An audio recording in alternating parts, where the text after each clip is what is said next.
Thank you very much. I guess when we look at the issue, whether investments in Africa have been good for Nigeria, good for Africa or bad for Africa, I thought we should first start by looking very cursorily on some of the deals you've had over the last 5 years. You have the $35 billion real estate infra Ras El Hekma investment in Egypt, 2024 to 2025. You have the $15 billion infra financing multi-mine capex investment in Guinea. You have the $10 billion green hydrogen ammonia investment in Namibia. And of course, $10 billion renewables, building up the 10 gigawatts onshore wind in Egypt. You have the $4.5 billion contract high-speed rail, which is also in Egypt. Of course, you have the smaller ones, the $2 billion aviation infrastructure in Rwanda, which has been done by Qatar Airways. You have the $1.5 billion port logistics investment in Nigeria, 2023, led by the Chinese. And of course, you have the $1 billion auto manufacturing expansion program in South Africa, which has been done by Range Rover and Ford. Those are heavily over the top. But a lot of the investment that you've seen over the last 5 years have been very energy generated. If you look at the investments that are largely oil sector related or energy sector related, which are quite frankly driving the investments. And the reason I sell this to you, because when the question is, has foreign investment been of help really to Africa? I never hear this sort of questions being asked in Saudi Arabia or in the Asian countries. So foreign investment at any given time is good for any country. The problem is what you do with the foreign investment. No country comes around and says, well, you know what, I don't like investments because it's going to cost me some harm. What it does to you is how you reflectively you apply the investments in that sector. Now, if you look at the statistics of investments so far by region, West Africa leads. It's said to account for about 50% of cumulative spend over this 5-year period and over the next decade. North Africa has about 35%. And then you have legacy producers like Nigeria, Angola, Libya, and Algeria have led those in the oil sector.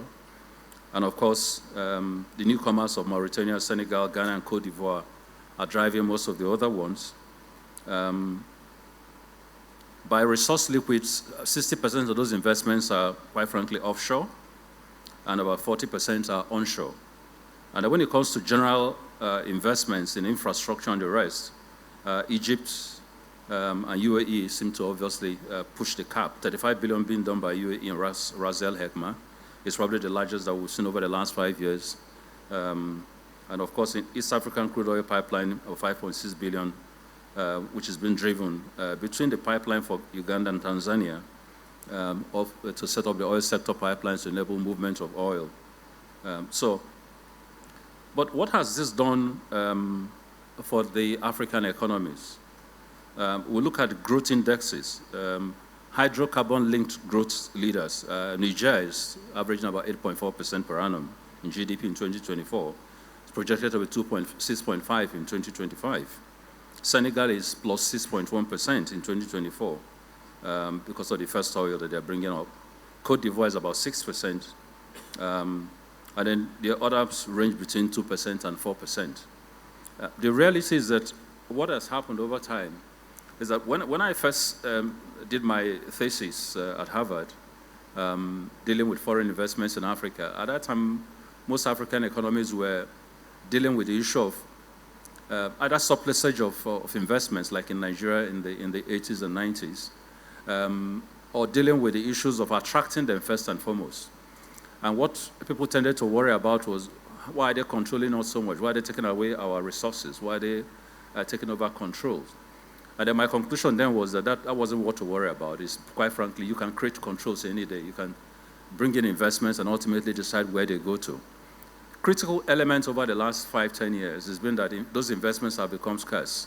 As oil has moved from focus on crude oil to new emerging oil in terms of the cleaner carbon-free investments, investments have begun to dry up. Today, to do an investment in the oil sector, you have to be intellectually able to mix both investments in the upstream, both investments in oil and oil with investment in gas, and let gas take the lead, because that's the transition energy that people are willing to put money into.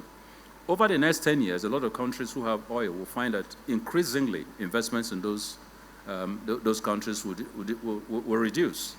And people will begin to focus on new emerging energy, solar, wind, nitrogen, hydrogen, and the rest. Because unfortunately, although we have a lot of the resources, we never have financial resources to develop them. That's been the bane of our problem. And those countries like Nigeria that have made tons and tons of money out of them haven't been able to set up reasonable wealth funds to be able to create investments like the Saudis or the UAEs or the Qatar governments have done. So as long as you do not have the money, then you are tied to the apron strings of the financials, which are largely the Western financial bodies, or Western governments who have resources to be able to put in. That's one. So again, the difficulties you face in terms of control is a normal business difficulty. If somebody sets up a 100% health company, he's going to hold 100% control. And no matter how much you try to drive that away with the arms of the law, it will not work unless you can put your money where your mouth is. That's the first problem. Second is that a lot of African governments haven't spent time trying to say, when we do then get this resource or this development, somebody talked about technology transfer in the last presentation, which is true. Who's going to give you the technology? You have to take the technology yourself. Anybody can come in and tell you, oh, once you do this after 10 years, you have the capabilities that you need. No, unless you have laws that address those, and you have policies that are graven to those, you're not going to have those technology. And so one of the things that Nigeria succeeded in doing was obviously the local content law, which has gone basically full steam around most African countries. When I was minister, I was president of OPEC or president of Apple, I spent a lot of energy trying to get Nigeria to pass those nuanced processes to the rest of Africa, Equatorial Guinea, Algeria, Angola, all of them, Ghana. Because the effect of that will be that you're able to develop your own local skill resource.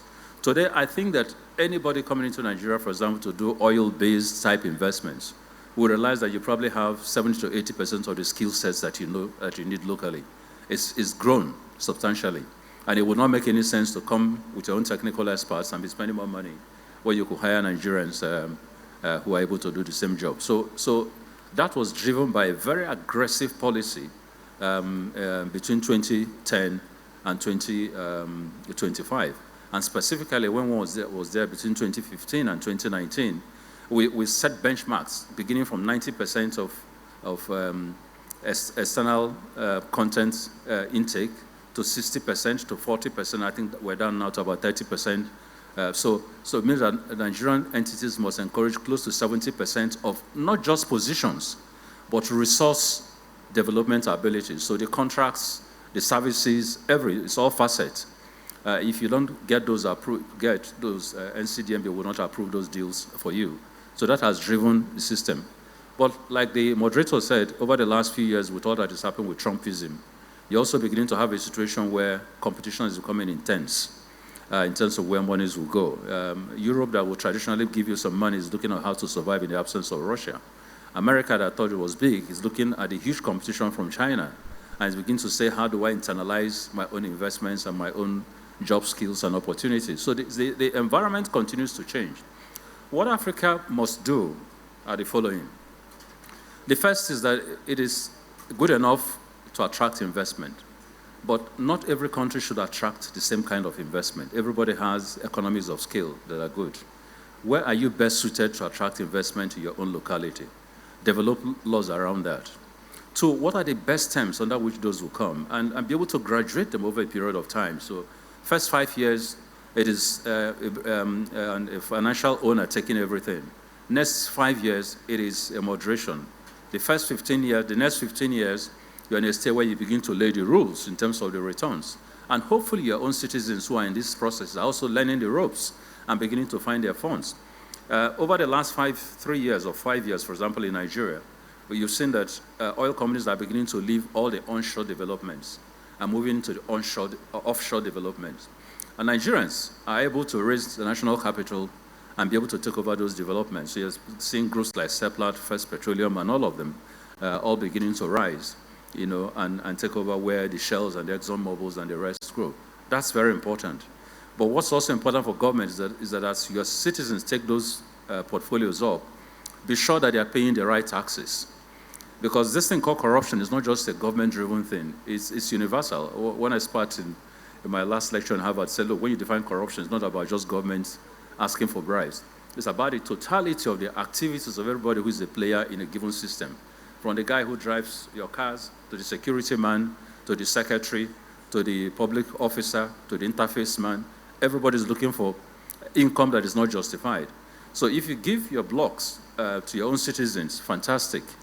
But after a while, you've got to sit down and say, government should sit down and do a capitulation of how much are you getting versus when they were in the hands of foreigners. Because if you find that your own citizens are avoiding tax or creating false accounting in terms of what the actual production numbers are, then you're actually developing in terms of handover, but you're losing income. So that's also important. The third is financing. There are lots of well-structured financing models today that will give you access to finance. First, Africa should look internally. South Africa is a big hub of money. Egypt is. There are quite a few. We need to begin to find a way in which we're able to access this money. If we don't, we have a problem. And one of the things we set up was, when I was head of Apple, Apple Council of Ministers, was the Apple Energy Fund, which is now being run by the Africa Exim Bank. And the first move is about 1 billion to attract a total comparative money of about 7 billion in the energy sector. I think that by now, if they're moving it the way they should be close to about 10, 15 billion in terms of commitments. If you have such funds, then you can actually interface into investments. What the Arab countries have done very successfully is that when you take a combination of Saudi Arabia, Qatar, UAE, Abu Dhabi, and the rest of them, you have a global investment world fund, sometimes in excess of 2 trillion. So they're able to deal with the market dynamics and investment requirements in their area. We are still shopping out, and we need to begin to put collective financing. Africa needs to find a way in which it brings its leaders together, compels them to try and save, put that into a first-class management, wealth management structure, so that becomes the first port of call. What the world tends to do better is they like to do matching funds. If you're going to do, like Egypt, 40 billion of investment in their resource, and they're able to put 3 billion, yes, everybody is comfortable. The worst index is that when you invite foreign investors and you have no penny to put, you're basically doing regulations and policies and controls. All those are good, but you have to put your money where your mouth is. So we need to do that. Africa needs to collectively, maybe as single units we can't, but as collectives, we should be able to do much better. And that's one of the areas where the African Union needs to do more. Then policies are important. How do you have a cohesive, collaborative policy around Africa? What investors, especially from China, tend to do now is that they play countries against themselves. And one of the things I always found very ridiculous is all our heads of state, working like working like school prefects, and they all hauled themselves into China for a meeting. At that point, you've lost all the negotiating skills that you can have. So it's important that if you have a collective, you're able to say nobody should do investments unless they meet certain benchmarks. And we all respect that so that nobody plays one against the other. And then finally, it is also important that we begin to develop the African market. The African market is yearning to be taken. Dangote just built his refinery. A lot of his sales are in Africa, fantastic.